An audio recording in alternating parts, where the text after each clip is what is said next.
Hurricane Ida is on course to make landfall on the US Gulf Coast, forcing tens of thousands of people to flee their homes. It's expected to hit near New Orleans late on Sunday. The Category 4 storm is forecast to be the worst to hit Louisiana since 1850.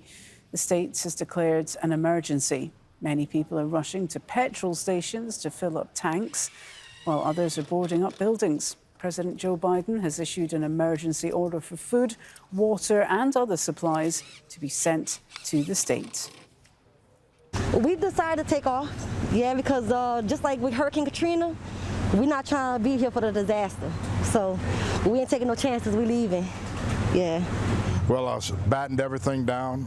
I have a camp down the bar, put everything inside I have a building.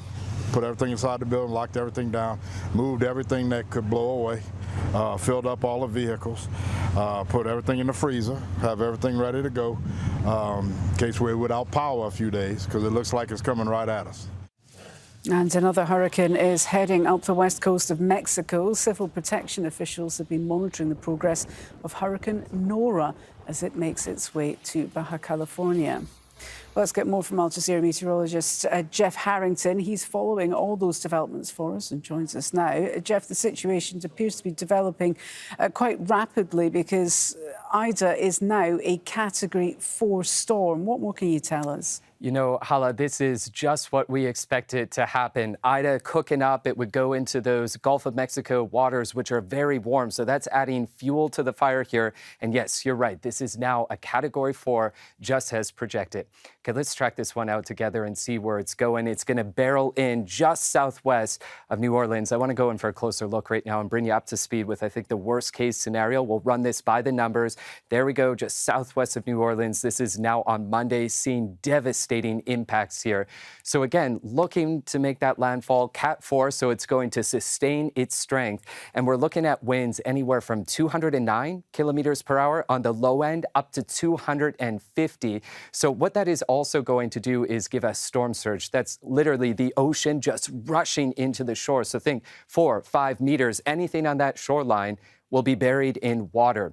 So very life-threatening conditions can be expected here with storm surge. Now, we also have to add in about 500 millimeters of rain on top of that. A lot of comparisons to Ida being made to Katrina, but we need to remember 16 years ago, New Orleans was not prepared the same way it is today, but this is still going to be a catastrophic storm any way you look at it, and the strongest hurricane to hit since 1850. So we talked about the rapid intensification here, all because of these warm waters. So think the darker the red here, the higher the temperature. And along that northern Gulf, we're sitting at about 32 degrees. So Ida still has to pass through there. In fact, we could see it even strengthen a bit more before that landfall.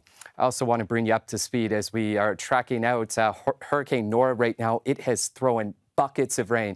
Manzanillo, almost 200 millimeters of rain over the past 24 hours. It's about a month's worth of rain within that short span. And Nora did make landfall toward Jalisco, the state in Mexico, just moving up that Pacific coast. And look at this. The darker the colors indicate the heavier the rain here.